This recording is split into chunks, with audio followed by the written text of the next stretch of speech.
Our study session. Councilor Bay. Thank you. I have items 8A through C, and if there's no questions or concerns, those items are ready. I have item 9, and that will be withdrawn. Councilor Bay. Thank you. I have items 10 through 12. Those items are ready as well. Councilor Green. Thank you, Madam President. I have items 13 through 18.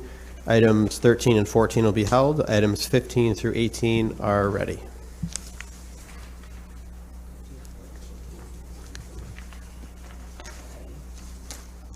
Thank you. Councilor Kearney. Thank you, Madam President. I have items 19 through 24. Now, all of those items are ready unless there are any questions on that. All right. So, however, Corey, would you mind coming up? I have some questions for you on an item that's been brought to my attention because I chair DPW. So it's not my district, but it's an issue and it's concerning. Sure. The Comstock Commons. There's obviously I know I've seen, correspondence back and forth between whether it's you in the neighborhood, like the city and the neighborhood association or other counselors.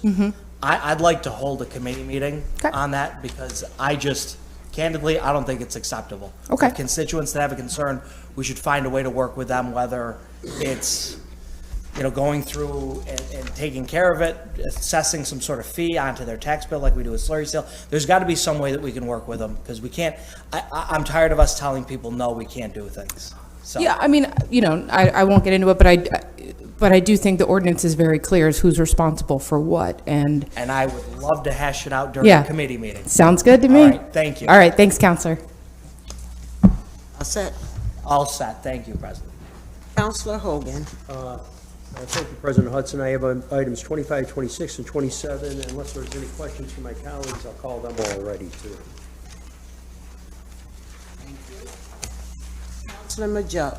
Thank you, Madam President. I have items 28 to 33. They are ready, unless if anyone has questions.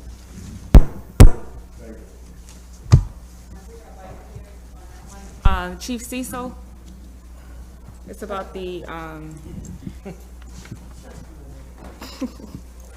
it's not on here, but it's about the cameras over on, I believe it's like Palmer, Coolidge area, that we've been working with Assemblywoman Cam Hunter on. Yes. I've talked to one of the residents over there. She did say that you reached out to her. Do we have a time frame on the cameras for that project? It's difficult. If it's a DASNY grant, you know as well as I how long those take. However, we do, we're just, Senator May inquired about it as well. So we may go with Senator May if her money comes in quicker. But it's hard to give a timeline because those DASNY grants take a long time. Senator May's money, I believe, could be faster, but I don't have a timeline on that. But I would definitely keep you updated on it. Okay, thank you. You bet. Chief, on a situation like that, or maybe it's up to the administration to ask about that, but certainly that area is, we could use ARPA money for those. Then we could use maybe the DASNY grants for Avery Avenue. Avery Ave, you've never mentioned that before. I know, Is that because, yes, I'm just joking. Avery Avenue. So council, if the money is available, here's the thing. We all know it's $499,000. Seems like a lot of money. We have identified 26 cameras that are in our current stock that are down. So we are getting a quote on that. The good news is that when I checked, I thought it was going to be $12,000 a piece, which would almost eat up that entire amount. But they said it could be the lens, it could be some internal components. It may not be the entire camera that needs to be replaced. So it could just be $2,000 for one camera, $3,000 for another. We're getting that quote. Once we have that quote and we start fixing the cameras we currently have, then we'll know how much money we have left, and we can look to something like that. Right, but I'm trying to find out if we have the flexibility as an administration and as a city in order to move that money around in order to address the needs of all the neighborhoods, especially like ARPA, because obviously like that area of Tipperary Hill we were not qualified as far as ARPA money goes. So maybe we could use the DASNY money up there for some of those needs of those neighborhoods. Yeah, sure. I see what you're saying. Sure. I'm not talking to you. I'm more or less talking to the administration. Is that possible, Frank? Or? I mean, as far as moving monies around, are we being flexible as moving monies around to address the needs of all the neighborhoods? You know, the ones that aren't, you know, that aren't eligible for ARPA money? We'll follow the recommendations of SPP, but if that needs to be moved around, we're going to do that. Okay. You are, okay. Just as we are with capital funds. So when we're able Right. to exchange one for the other, we'll take a look. Joe's gonna do an assessment of what the actual replacements are gonna cost. He believes that's gonna free up some money. And I know that constituent over there is eager for those cameras. So they are on our priority list, just like, Well, I know, I Yeah. commend you on, like, especially Passes Field. I mean, Yeah. we wanted to use ARPA money there, and now we're using, capital funds. So- right, right. So immediately, Joe's gonna reassess, because it may not cost as much as we thought.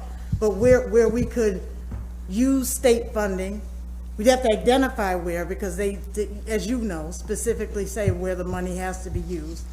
So where we could, just like capital funds, if we can exchange dollars for something else, we absolutely could do that. Okay. Yeah, and just to, So so you you'll know, take care of Area Avenue then? yeah, listen. Yeah, and Councilor Allen, we already mapped that out too, just so you know. It came up with about, I think it was about 140,000, so it's all mapped out, just looking for the money, meaning Coolidge Ave. And it extends out a little bit further than that too. As far as your area, that one you want, I checked with two companies, one, which is the company that puts our cameras up currently, IK Systems. They have as I think I mentioned, a solo camera that doesn't need to link into anything else. So we're looking to do that, Councilor Hogan, and I think I'm pretty optimistic we can get it up in that one location. And if I could just, one other thing, Chief, thank you so much for your help on that particular problem spot we had on Geddes Street.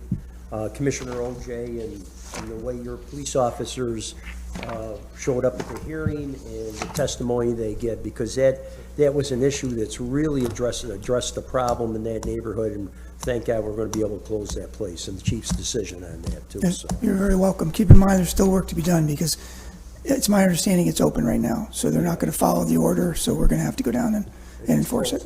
Yeah, Thank you, Chief. you're welcome. Councilor Green, just so you know, we don't have legislation for item 16 because we weren't able to get a hold of the budget director to get more information to draft it. So, unless they can fix it between now and 1 o'clock. Anyone here to address that? Frank or Tim? You can hold it until the next meeting. Is there not legislation associated with that? Item 16. So they wouldn't know. I know there is no legislation. And before we move on, Commissioner Collins, can I ask you a question? I saw the article today about the old Cooper's building. Who is developing that? And has that neighborhood actually been consulted? Because you're talking about all these market rate apartments. So good question. That's actually through CITA, and so I can take a look at and get back to you around neighborhood input. I will say we did last year take a look at that neighborhood specific to how many units that are there that are income restricted. And the development that Housing Visions has done over the last several years has created a significant balance so that it's not unreasonable to consider market rate there. I would love to see mixed income. That would be ideal. Say considerable balance, but if you go out on Genesee Street, market rate, if you go around the corner, market rate, so people within that community, the only thing they have available to them is Fayette, apartments up the top of Fayette Street for low income or even affordable. So the units that are all for students, that's a challenge right there, and those are all market rate. Housing Visions just the Wynn Gaskin project that's got 66 units that just had the ribbon cutting 2 weeks ago. The majority of those are east side along East Genesee. There's multiple along East Genesee, really from heading up towards Madison on down to the other side of Fayette. So the data showed us that it was about 50% in that area that was about 50% income restricted for that particular neighborhood. There's, go ahead. I can reach out to you if you want, President. It's Jason Evans. I don't know if you're familiar with him. He's done a lot of good work, but they're relatively new. They're not new to development, this is the first project this size that they've done. And I don't know how extensive they've been, but I did organize meetups with them and Peace Inc. and Hope and some of the other stakeholders that work in that corridor to try to. I don't know how much they did. I definitely tried to connect them with some of the folks that are more plugged into the neighborhood, but I don't know how far they went with it. But they did make an effort, at least. I know that. But did they get benefits from CIDA? Yes. So they got benefits and we didn't negotiate about mixed income at all? Or the city didn't have a policy on that, or the city didn't have a position on that? The city's working on that now, but as you're aware from your position, everything changes January 1st around the way that IDAs operate, and on this particular one, new policy was not yet in place.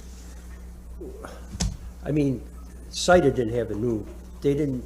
We're still working on the UTEP. Okay. Yeah, we're still working on the UTEP. And President, you know, I absolutely love the fact that you are always pressing for this particular issue. Completely with you on it. We've been paying attention to the numbers, and I was surprised when I looked at the data on this, and it's a much healthier mix than we had seen as far as the overall neighborhood goes for income. But totally agree with where you're coming from on it. Thank you. And with that, I need a motion to adjourn. Second. All in favor? Aye. See you at 1.